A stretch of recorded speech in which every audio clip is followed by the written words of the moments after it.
Well, just over a century ago, in May 1903, President Teddy Roosevelt paid a visit to the south rim of the Grand Canyon, and there he delivered the speech that has since become famous, in which he called on Americans to leave the Grand Canyon as it was. As he put it, you cannot improve upon it.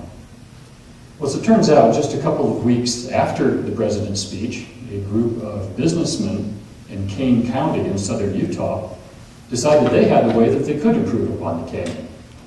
They filed incorporation papers for what they call the Grand Canyon Transportation Company, and their proposal was to build a tourist trail clear across the Grand Canyon, starting at the north rim, going down to the Colorado River at Bright Angel Creek, crossing the canyon via the means of a tram car, and continuing on up the south side of the canyon, going along the Tonto Bench and hooking up with the existing trail that went down to Indian Gardens.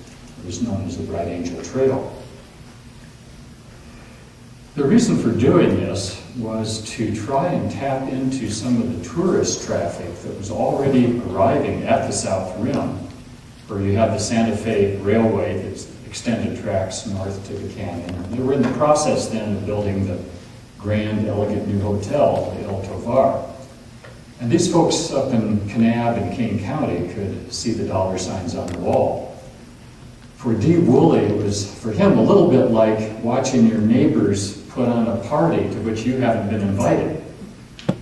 So he had the idea, and he was a big thinker in his way, of tapping into that traffic and trying to siphon some of these tourists to cross the canyon, come up onto the Kanab Plateau, and hopefully continue on to Kanab and points north.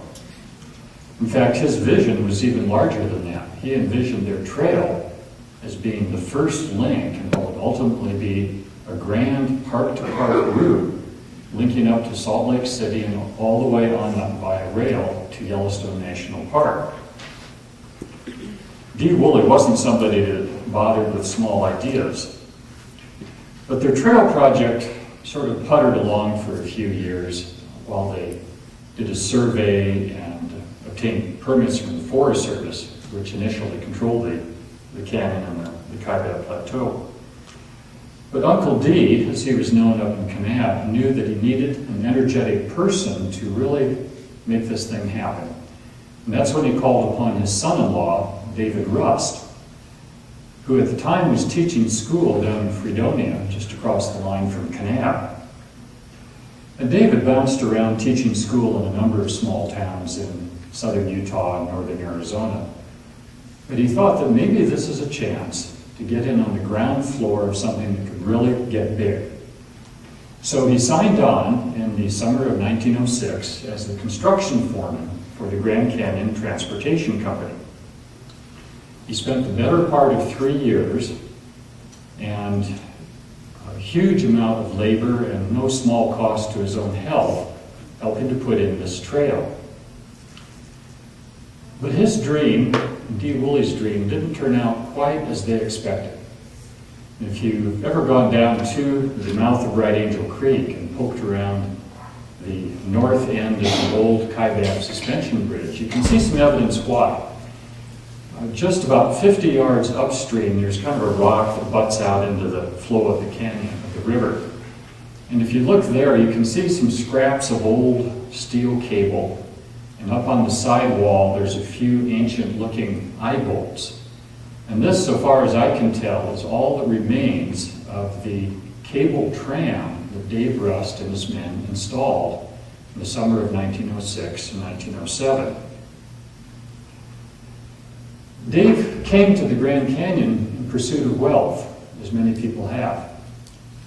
He came away with something else entirely, something that I think, in the course of reading his letters and diaries and those of his friends, in the end meant a great deal more to him. And that's what I want to present to you tonight. You've undoubtedly heard stories about how a visit to the Grand Canyon has transformed people's lives. But this idea of transformation, which does come up in Ken Bird's program, it's a complicated process. It depends, I think, a great deal on what you bring to places like the Grand Canyon. And part of my talk tonight is about this process, the process of education, learning, and enriching your understanding of the earth. This is something that had a great deal of meaning for Dave Rust. He'd been a school teacher since the age of 19, starting off in a little one-room schoolhouse up in Hanksville. And I have to tell this little anecdote that his family members passed on to me about when he showed up in this little schoolhouse. It was not much more than a shack. He had heard in advance that there was a group of, you might call them perennial 8th graders, some rough and tough boys who had driven off the previous teacher, and they had vowed that they were going to make things rough for this new guy. So Dave shows up the first day in class, sets his briefcase down on the table in front of everyone, opens it up, takes out a revolver, and places it on the table. And he announces to the class, "Now boys, I am here to teach, not to be taught." And if there are some teachers among you, you might want to make note of that as a disciplinary technique.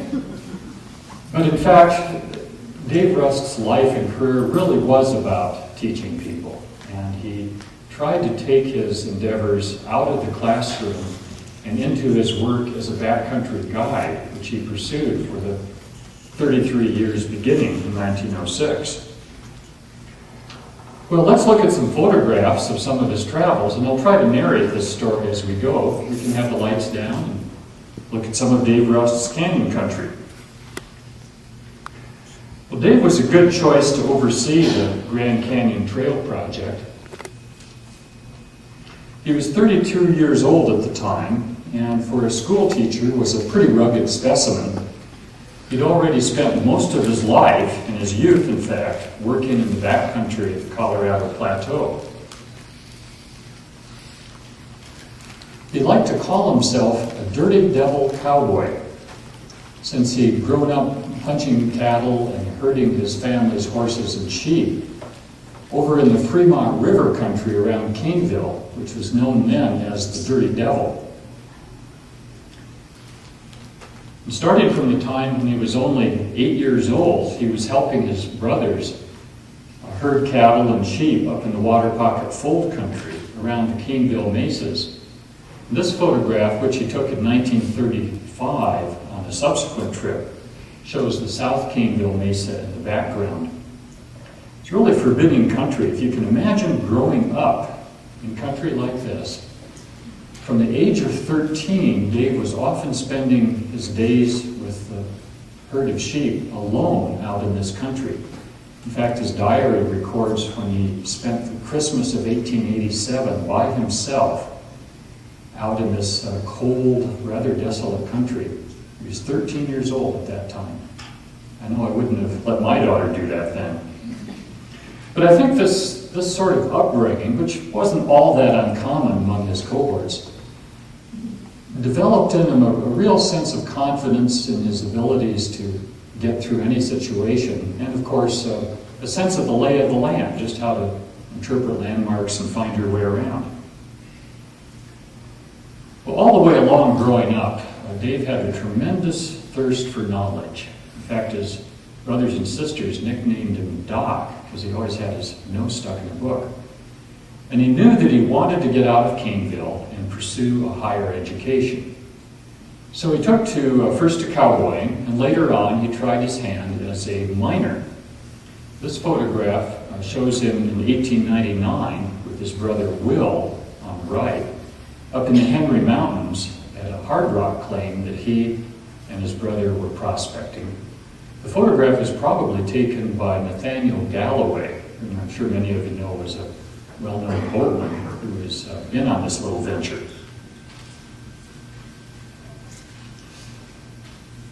But his hard rock mining didn't do a whole lot for him. He also spent several seasons working in Glen Canyon during a placer mining boom that they had going on. This photograph was actually taken in 1922, again on one of his subsequent trips, on a trip down to the crossing of the Fathers.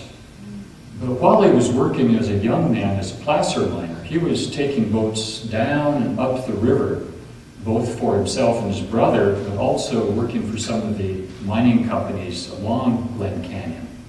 And he learned how to handle boats on the river. Didn't find a whole lot of gold, but he apparently saved up